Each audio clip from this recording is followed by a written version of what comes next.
25 Remembrance bosses with their own weapon. No intro needed, here we go. First up on my list was Godrick the Grafted. His Remembrance weapons are Axe of Godrick and Grafted Dragon. I actually wanted to have a little bit of a challenge, so I went with the Dragon. I do have to get at least one hit in with both weapons to make the kill actually count though, so I'll have to put the Axe in second slot. Before I went in, I decided my boy needed some drip, so I went with the Godrick set to fit the theme because Godrick doesn't even have his own armor. After that prep work, it was time to fight our first boss. Since I never used the Dragon Hand before, I decided to try out the Ash of War. Yeah, piddly.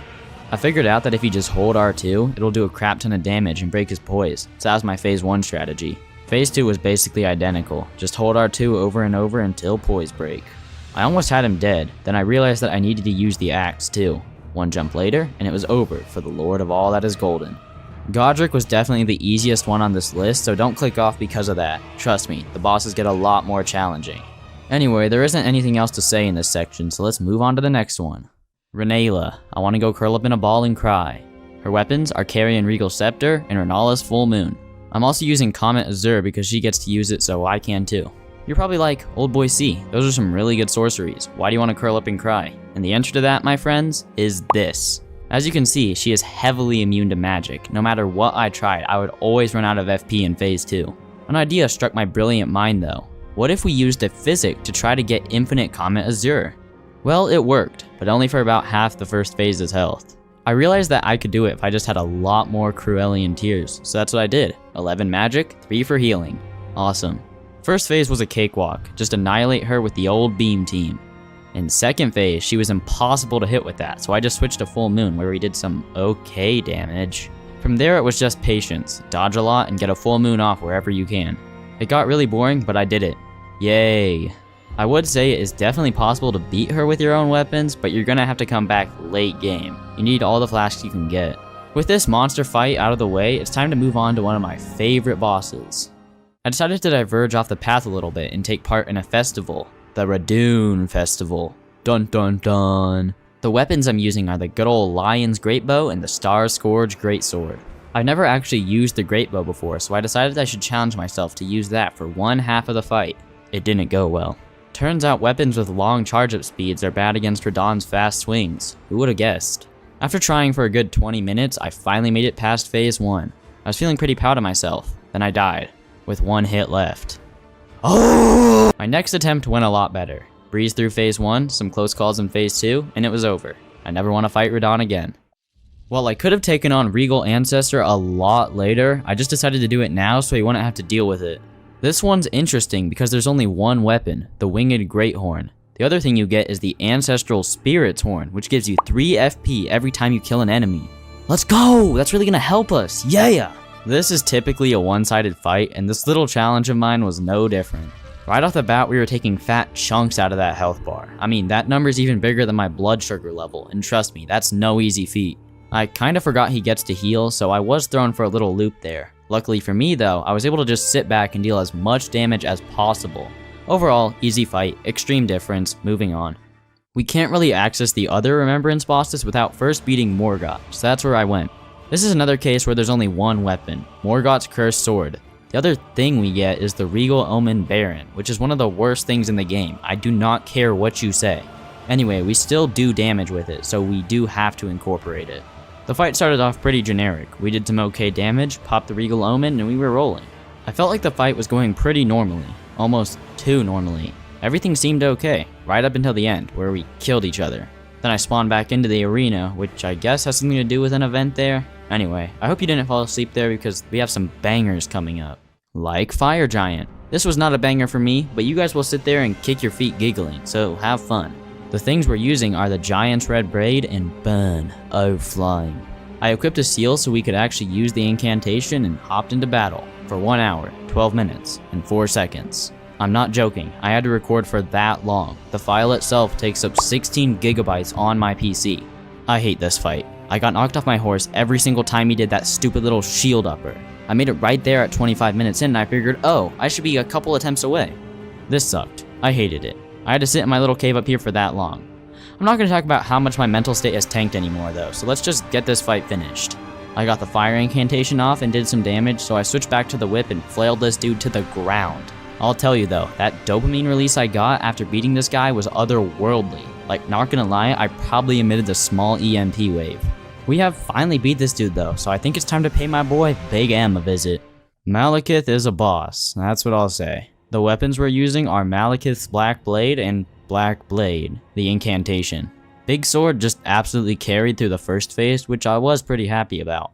I always sucked at the second phase though, and yeah.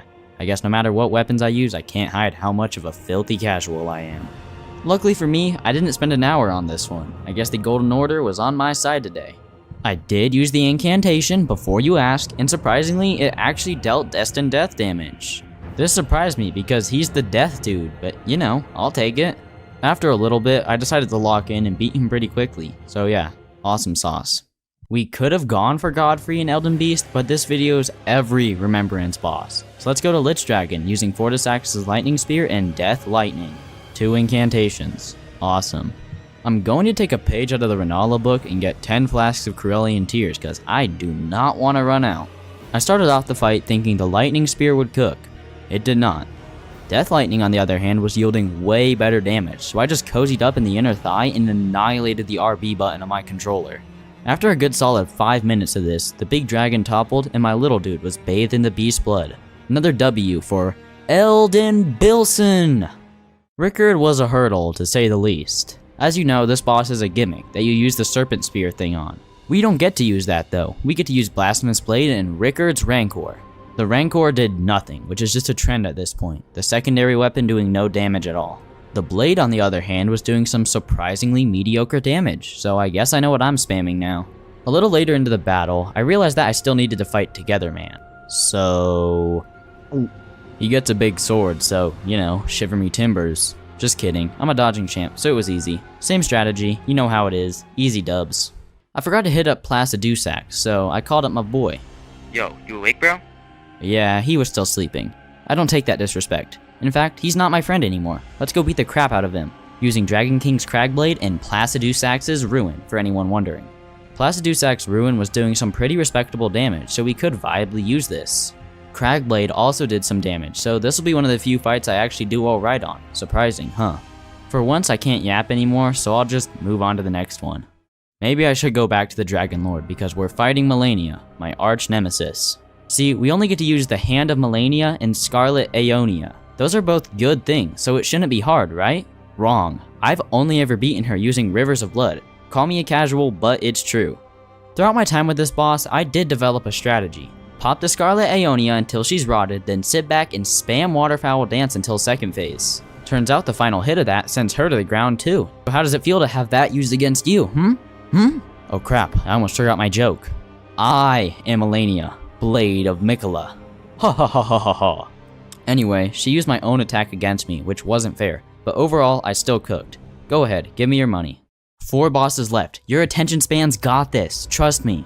I decided I should try to beat Astel. Now, this is a cool one. There's an Ash of War, Waves of Darkness, and a Flail, Bastard Stars. I started the fight just hitting his head with the stars thing, and we did some absolutely incredible damage, so that was pretty cool. Closer to the end of the fight, I used the Ash of War, and Jesus Christ, we did even more damage. I wish I used it more. Oh well, easy boss, cool character, let's go. We have 1 boss left before the final dudes, so let's go knock out Mohg real quick. I'm using the fan favorites, Mohgwyn's Sacred Spear and Blood Boon Incantation. I popped Blood Boon at the start because this incantation will literally do nothing for us. From there we can just poke him, over and over. We have to deal with knee heal real quick, so I just popped a bunch of drinks like it's Friday night with the boys and we were chillin'. Later on I actually bled him, so that was confusing, but oh well. Not so much of a bloodlord when you're confronted with Elden Bilson, huh? I beat the big man first try, no joke, like actually, so I guess that gets me out of casual range. So... oh wait, I tried to give you a thumbs up, but I forgot I don't have a camera. We're at the home stretch now, yeah! And there's no better way to celebrate this than with a good old Godfrey fight. This man uses some pretty good weapons, the Axe of Godfrey and the Ash of War, or a Luz Earthshaker. Now, when I tell you this fight is easy, I mean this fight is hard, and I'm just coping. I'm sorry. I won't bore you with all the sadness I went through because I already did that with Fire Giant, so you guys get a pass this time. This fight started off with me trying out the axe, and yeah, I like the damage. I suck at dodging any of his attacks at all though, so that was a problem. I learned though, gotta keep that mentality, stay calm. Second phase started with the stupid volleyball attack, so that sucked, but I dodged the Earthshaker, so that was pretty cool. Oh yeah, I forgot to mention that the Ash of War was impossible to get off. It took me like 5 tries. When I did it, we did no damage, but it somehow staggered him, so that was something. Anyway, I got the charge attack off and we killed this man, so nothing else stands between us and Radahn. Okay, so I have a lot of experience with this boss. I spent at least 4 days fighting him on my first playthrough, so yeah, this was a joke. Before we get into the boss though, I need to tell you my weapon strategy. I'm using Marika's Hammer for Radahn and a Sacred Relic Sword for Elden Beast. See what I did there? That's the most thinking I've done all day. But now, without further ado, I present to you the most beautiful fight you've ever seen. As you can see, I was able to stagger him and dodge like a straight up god, so that was fun. We took him down with ease, and it was time for Beastie Boy. As you can see, our damage wasn't great, but I just had to lock in, and it was absolutely way too easy. The only guy we can really start with is Divine Beast Dancing Lion. I wanna die. See, when I did my first DLC playthrough, this fight took me nearly 3 hours, and that was with a Moon Veil. We don't get the privilege of using a good weapon though. In fact, we don't get the privilege of a weapon at all, because that's right boys and girls, the only things you get from his Remembrance are the Ash of War, Divine Beast Frost Stomp, and a Talisman, the Enraged Divine Beast. Now, the Ash of War isn't terrible. It's basically Hoarfrost Stomp from the base game but buffed a little bit, so that's fine. The real issue here is a Talisman that, and I quote, raises potency of storms. Now, I don't know about you, but I can't think of the last time I even touched a storm sorcery. Like, nah, I'm looking at the wiki right now, and it buffs literally 2 spells. I mean, come on FromSoft, give me something here, I swear. Anyways, yapping isn't going to kill the boss, so I'll do a rundown of the build. We're rocking a plus 25 club with Cold Infusion for our Ash of War, the random Talisman that won't do anything for us, and the Divine Beast head because it's drip and you can't convince me otherwise. Now, not 2 seconds into the fight, the big male genitalia beast did a gap closer, which I was able to dodge. From there, I tried to convert that into an attack, which didn't really work out. That was only a minor setback though, because my next 5 attacks did giga damage and I was able to transition to phase 2 with ease. Just kidding. See, I already had to use 4 of my Crimson Flasks, and that was in the easy part of the fight. That means we gotta lock in or I'm basically cooked. Now, he starts with lightning as always. I'm able to dodge this easily and get 2 successive attacks, which allows us to get Frostbite off. Yippee! He immediately follows this up with a little spin that knocks me off my feet. Who knew the Dancing Lion had that effect on me? Anyways, he switched to wind powers, and in my opinion, this is the easiest element. His attacks are fairly simple to dodge, and there's a lot of open windows, meaning we can speedrun this with no hiccups at all. This gets us to ice, where we can finally watch him do the one attack we get to do. How epic. His is 100 times better than mine. This pretty much marks the end of the fight though, because he stands no chance against the Elden Ring god.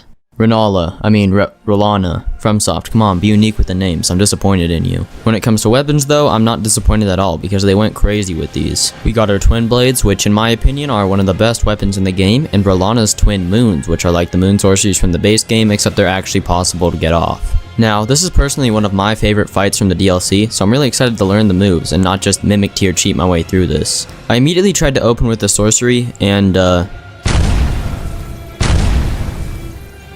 yeah, that kinda sucks. We can rebound though, and start spamming jump attacks until poise break.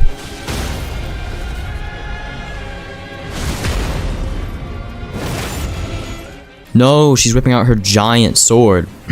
My bad. I figured it was a good time to try the spell again, and this time we got all projectiles off for some pretty decent damage. This got us directly to the knockoff Pontiff phase, where I just narrowly missed her fire pillars. From there, I ran in and got some quick and dirty jump attacks off, which let us get our second poise break. Now, up until this point, I was desperately hoping I could get the kill off without her doing the moon attack, but my luck apparently ran out because that's what she did immediately after whipping it out a second time. Now, these big moons normally pack a punch, but I just recently learned that jumping is something you're supposed to use too, so that made dodging these a breeze. This is pretty much wraps for Walmart Pontiff, so let's move on to the elephant in the room. Commander Gaius. Now, I need to explain my experience with this guy, because this was an absolute nightmare for me to fight. I'm not exaggerating, I spent 5 hours banging my head against the wall, literally wanting to die, because what I went through here was worse than death. Okay, I'm exaggerating, point is, it sucked. In those 5 hours though, I was able to learn every little bit about this boss. I'm like, let me solo her if he was a pubescent teenager who had acne breakouts every 3 days. Sorry, that got kinda real there for a second. Anyways, let's go take a look at our weapons. Now, his primary lance is pretty cool because it can be infused with different Ashes of War instead of just one set thing. I didn't find out about this until after the fight though, so all we have is Impaling Thrust. Our second item is the Blades of Stone spell, which we won't really use much due to its absurdly long cast time. We start the fight off with the cleanest dodge you've ever seen and convert that into 5 jump attacks. It takes 5 for Poise Break. After that, he transitions to phase 2 where he shoots up faster than me looking at Mohg. He does this big gravity slam after that, which lets us get the sorcery off. Ouch. Next, he tries to hit us with a ground pound, which we dodge for more easy hits and a poise break. I even violate him one more time while he's still getting off the ground. The big man didn't seem to like that though, and he hit me with a combo I can never dodge, or at least that's what I thought, because somehow I dodged almost every hit. The outer gods were on my side today, huh? That was pretty much the end of bro. He's like some celebrity trying to make a comeback in the worst way possible because he didn't really stand a chance. Good old Fireboy, my favorite. Kidding. This guy single-handedly caused like a lot of streamers to rage, bro. I know you've seen those compilations.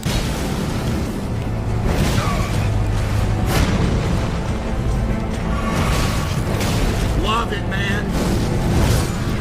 Luckily for me though, we get to use objectively one of the best weapons in the game, Spear of the Impaler. Only problem, it's mostly fire damage. For 99% of bosses, this wouldn't be a problem, but Messmer's a different beast entirely because he tanks 40% of that. But hey, maybe our next weapon won't be as bad. Nope, it's a fire nuke.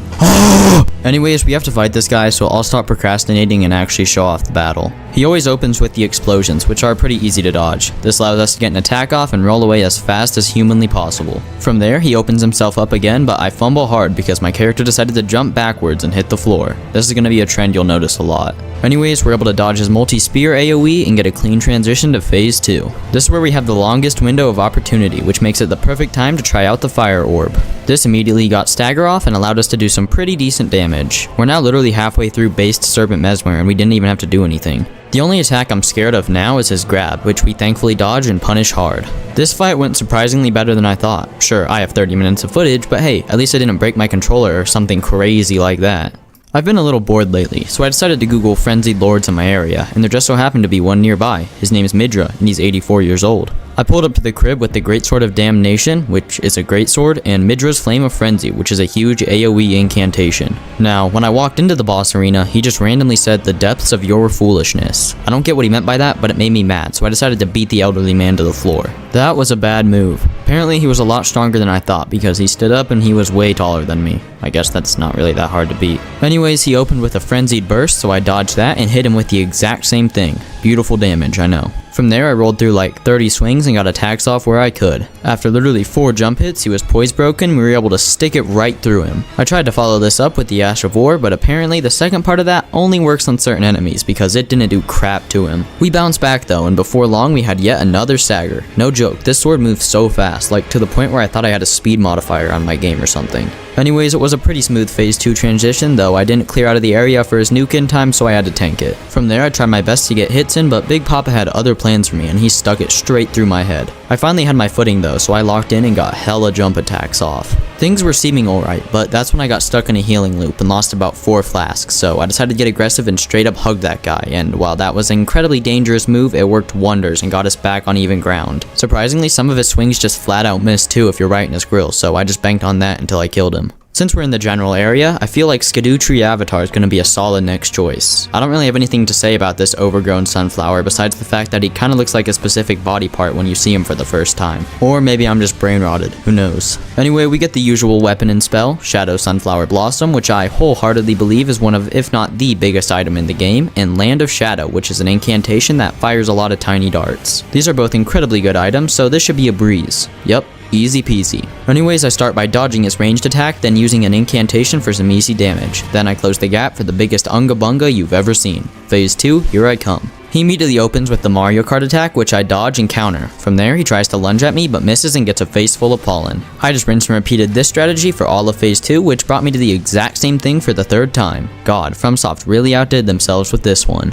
Now, I don't really have much else to show here besides this little thing that happened to me right at the end of the fight.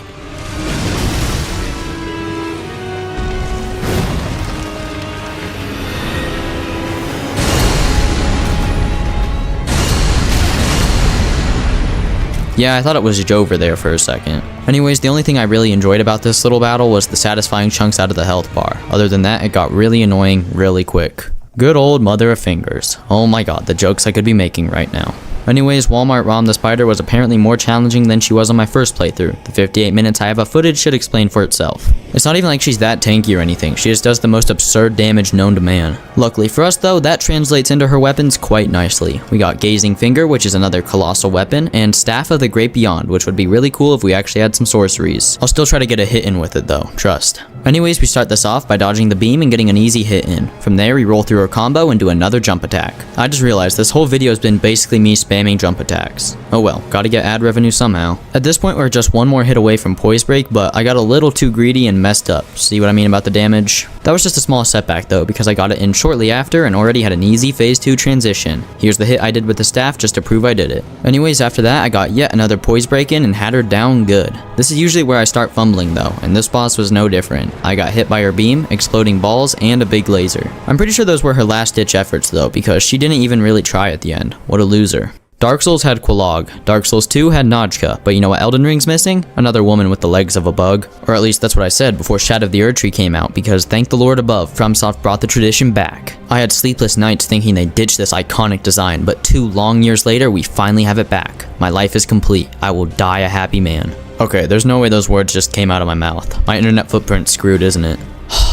Weapon-wise, we have Pole Blade of the Bud, which is a good Scarlet Rot Inflictor, and Rotten Butterflies, which is the most useless sorcery that exists. Great combo. All jokes aside, this is an easy fight, so I'll try to go through it fast. I start by running in and ripping her to shreds. From there, she does a little spin and hits me with her tail. I rebound though and get a clean jump hit in that I then convert into a butterfly attack. This lets me get a stagger off, which brings us head first into phase 2, where I desperately run to her corner and try to avoid the butterflies. God, it's really all over the screen, isn't it? Anyways, in phase 2, I dodge a few more bugs, do some more jump hits, and I'm done. My bad for not showcasing the fight more, but it's really boring. I used the same strategy as the last 4 guys, so yeah, moving on. Chat, we have 2 bosses left now. You better not click off or you suck. Anyways, next is Prepubescent Knight, and for once, both the things you get are pretty good. The Cleaver can deal big damage quickly, and the Vortex of Putrescence finally doesn't have a cast time that I can make a sandwich in. Good stuff. Anyways, we kick things off by dodging his horse combo and getting a little spell in. Then from there I hit him 2 more times while he's getting on his steed for a whopping 1802 damage. That's the cool thing with this spell. It has 2 attacks, one from the outside and one on the inside, which means you can line it up just right for some insane combos. I was only able to do this once on my final attempt, so I can't really show too much of it, but trust, it goes hard. Anyways, next up was phase 2, so we have to drop the sorcery and move to the bug sword. Now, before we can get any hits in, we gotta get through the blue fire spam, which is easy to dodge. All you gotta do is jump. From there, we rush in and hit him with the cleaver for some massive damage that's literally putting the testosterone levels in my body to shame. Okay, that was a lie, but you still get it. Anyways, after that, I dodged his sword smash and pretty much end him right there. Easy kill, bro needs to try harder next time. Alright ganglicious, we're here at the end. Old Radalester himself. Old Mr. White Van Man.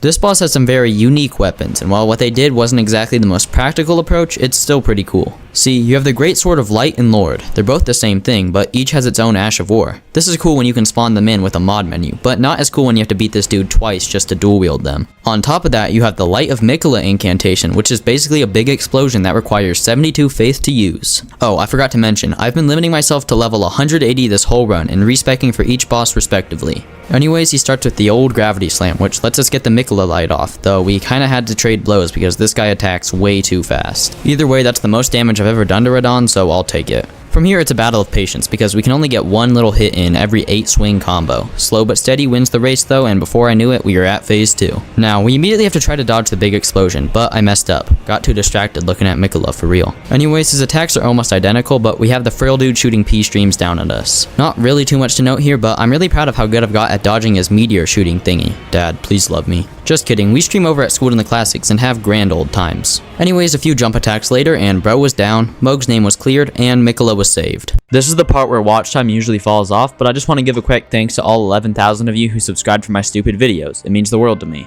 Anyways, I gotta go now.